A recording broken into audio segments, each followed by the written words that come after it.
महाराज जी प्रणाम। जी महाराज जी मेरा एक क्वेश्चन था कर लो क्वेश्चन। कि जैसे सच बोल के जीना चाहिए कि झूठ बोल के जीना चाहिए, ये क्या था? और दूसरा प्रश्न ये है कि ईमानदारी से जीना चाहिए कि बेईमानी से जीना चाहिए? सच बोल के जीना चाहिए जी। अच्छा ये बताओ, झूठ बोलना सही है क्या? मेरे हिसाब से सही है। कैसे कैसे सही बताओ।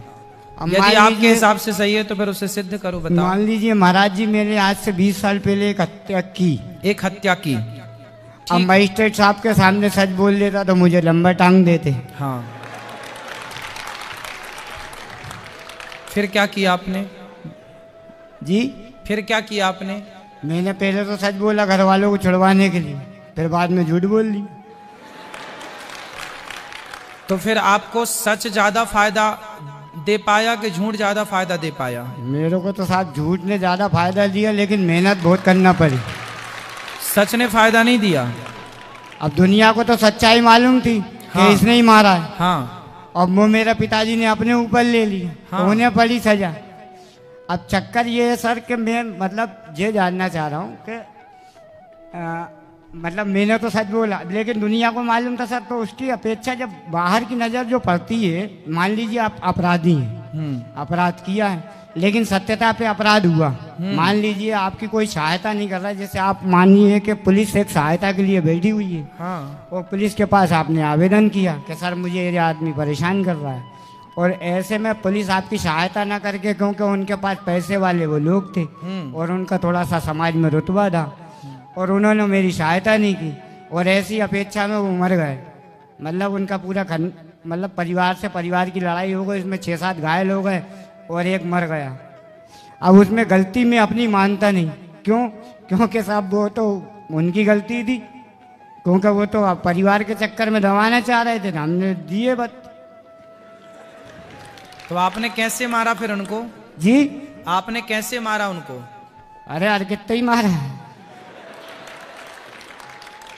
लाठी से मारा, पत्थर से मारा, तलवार से, काय से मारा? जी किस से मारा? अरे सुनो तो भाई, सुनने तो दो।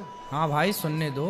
किस से मारा आपने? चाकू से मारा, पत्थर से मारा, लाठी से मारा, कैसे मारा?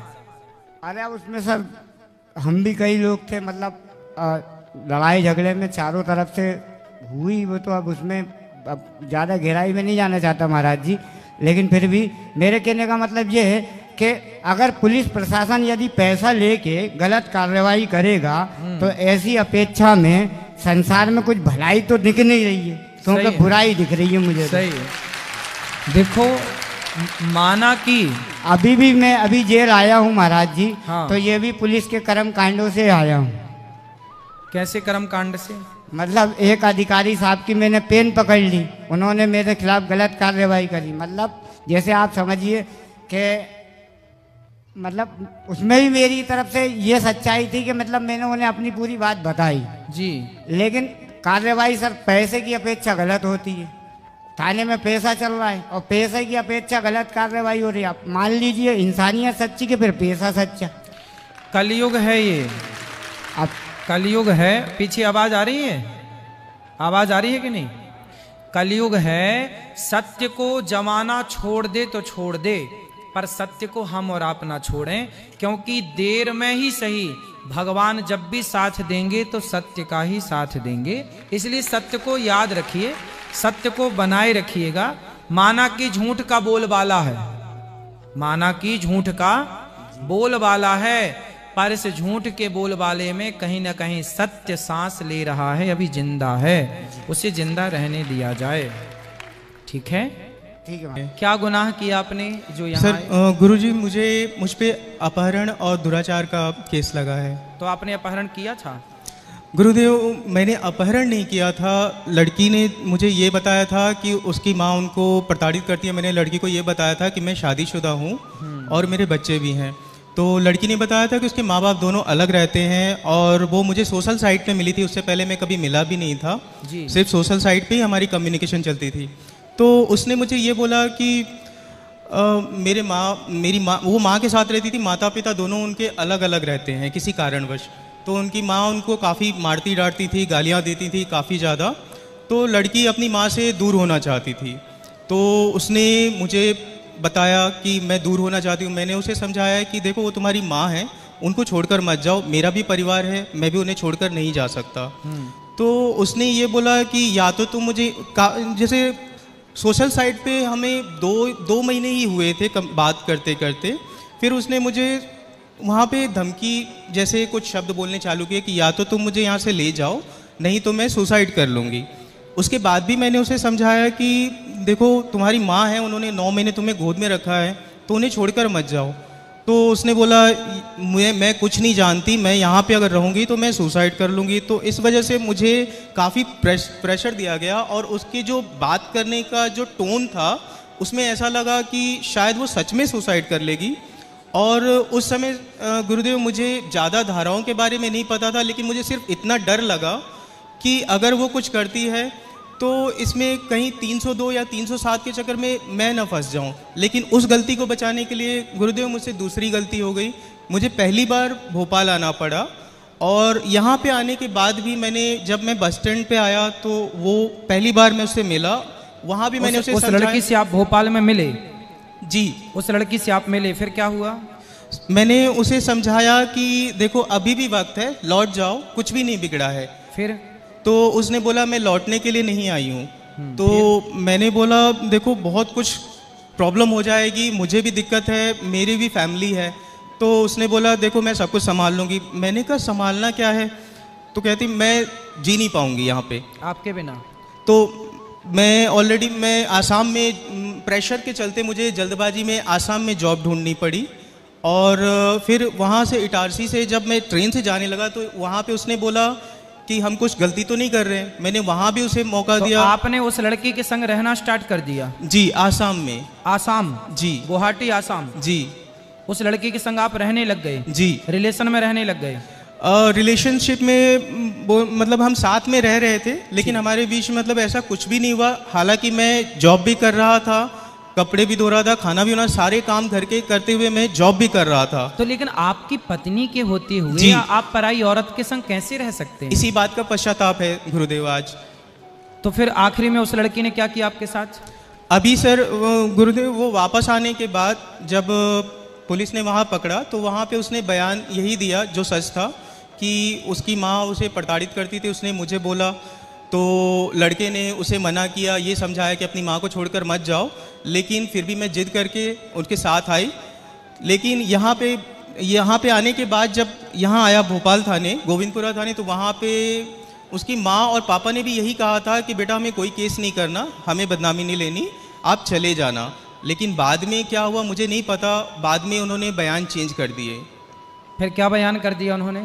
उन्होंने बयान अभी ये किया है, गुरुदेव मैंने चालान डायरी पूरी नहीं पढ़ी, लेकिन मेरी पत्नी ने मुझे बताया कि उसने बयान ये दिया है कि वो बस स्टैंड पे थी और मैं बेहोश करके उसे आसाम लेकर गया और वहाँ पे उसके साथ गलत कार्य किया। तो उसने शादी के लिए बोला, तो मैं रोज़ कल करने लगा। तो एक दिन कामाख्या मंदिर में ज़बरदस्ती सिंदूर पहना दिया, जबकि इसमें से कोई भी बात नहीं हुई थी और ना ही इसका कोई सबूत है। देखिए आपकी इन सारी बातें क्या सही है क्या गलत वो तो भगवान जाने, लेकिन आपने ये तो गलती की कि आप इसलिए सोशल साइड पर कितनी लड़कियों के आई लव यू रोज आते हैं। जी। सबके आई लव यू आप ही एक्सेप्ट करेंगे क्या? नहीं। इसलिए इस चक्कर में ना पड़ो। कोई भी लड़की सोशल साइट पर आपको कुछ भी भेजे कि जी मैं बहुत प्रताड़ित हूँ, बहुत परेशान, आज के जमाने में इस तरह से भलाई करने का भी जमाना नहीं है। जी। समझो जी। आपने की तो भलाई, जी, फंस गए।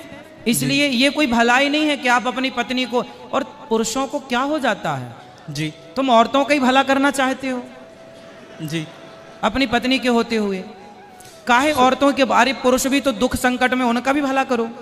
तो औरतों पे ही ज्यादा तुम्हें दया आती है।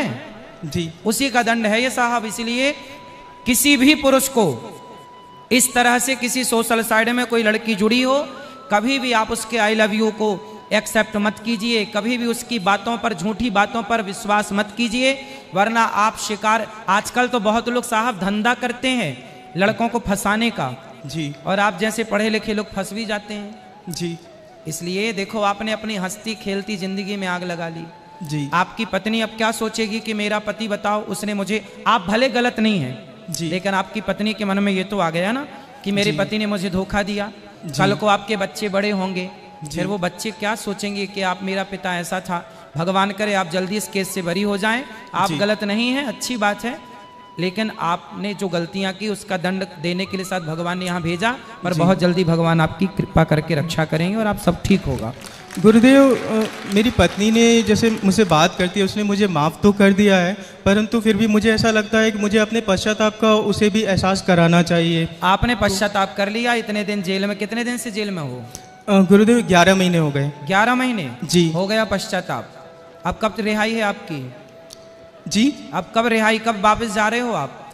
गुरुदेव अभी पता नहीं है कुछ भी। अभी कुछ भी पता नहीं। जी चलिए, यही आपका पश्चाताप है। जी पत्नी तो बेचारी माफ कर ही देगी। देखो, पत्नी के पास कोई ऑप्शन भी तो नहीं है ना माफ करने के सिवा।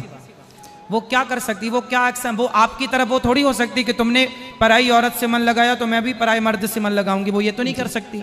गुरुदेव, मुझे इसी बात का पछतावा है कि मैंने अपने परिवार के साथ गलत किया, अपने परिवार को धोखा आपको जो दिया। पश्चाताप है वही पश्चाताप आपके सारे पापों को धुल देगा। पश्चाताप की अग्नि सबको जला के भस्म कर देती है। धन्यवाद बस गुरुदेव। वो गलतियां दोहराई ना जाएं। नहीं दोहराऊंगा गुरुदेव कभी। खुश रहिए, खुश रहिए। धन्यवाद।